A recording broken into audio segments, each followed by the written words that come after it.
Okay, hello, this is JP. This video is a tutorial video on how to make the bike more comfortable and safer for your passenger rider and more comfortable for you.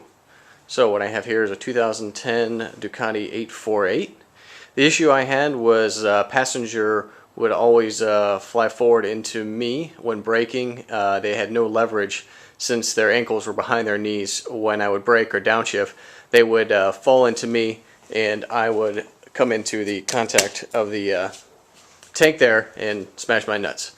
So what I did was I knew that I had to have my passenger have leverage. Their ankles needed to be in front of their knees. So for the existing stock foot pegs, I tried to find extensions. I tried to see if I could bend the pegs back. I tried everything, but then I realized that if I just switch the pegs around from right to left and left to right, and make a few modifications with the actual foot pegs themselves, that my passenger ankles would be in front of their knees. And I'll demonstrate the leverage I'm talking about real quick here. I'm going to hop on the bike and I'm going to show you what I mean.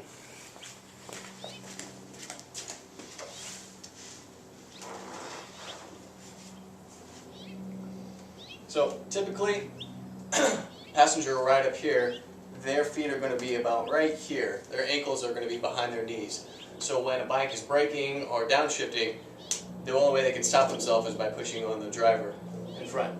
But by putting the peg mounts in front, vice versa, and switching the pegs around, now my ankles are parallel, just a little bit behind my knees, but I still have enough leverage to where I can push forward with my legs and use the power of my legs to keep me from moving forward, so I don't have to push the passenger. It's much safer and much more comfortable for the passenger, and the rider is not getting thrown forward into the seat. So I'll show you how I did this now. So what I did was I took the right peg mount and swapped it with the left peg mount. So this modification is already done. So this left peg, which was angled here in the back, is now on the right, and vice versa. So you can see by this angle how far forward right here this peg mount is. So all you need to do is remove the seat, take off the two Allen bolts on each side. Underneath the seat you'll find two more Allen bolts underneath here. Right underneath here you'll find two more Allen bolts. Once you switch those Allen bolts, the pegs will mount flush. Make sure they don't mount differently, but they'll mount flush.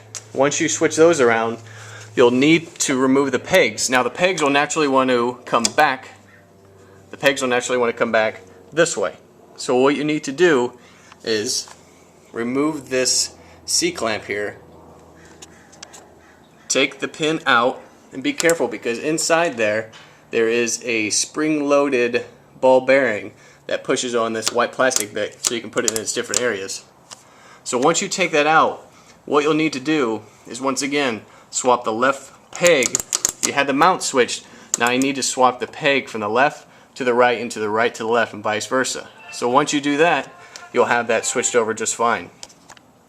The other thing you'll notice is that it will fold forward, but it'll also come all the way back. It won't have any place to mount itself. What I'm saying is it'll slide freely. What you need to do is you need to get in there, and if you can see, there's a little hole, that little plastic bit right there. I took about a 10 mil nut driver and a drill and just drilled out a little concave for that area right in there. So that ball bearing, if you watch it when it slides back, it's going to naturally slide into that recess. You can see it right there. Right drilled out. When it slides back, you'll hear it. It'll click into there, and now it's clicked into that little ball bearing. So now this mount can't slide any more forward because it's hitting metal, and when you're not riding with a passenger, it'll naturally go back into its folded position. It's not as far back as what the OME mount is when you have it positioned regularly, when it's not turned upside down, but it's better than not sliding forward at all. So if you look here on the side as well, you can see the natural mountings that these had.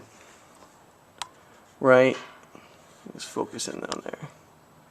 right there, that first stop is where the ball bearing is going to want to stop. And we'll slide it forward and see if I can show you that action. So, right inside there, you can see where it naturally wants to stop. If you don't make this modification, you'll notice, and hopefully you don't find out the hard way, is if you don't make that pre-drilled hole, right in there, it'll come forward, but the ball bearing will eventually work its way out and slide out towards the end. You'll see there's a little recessed here in the plastic, right here, this area.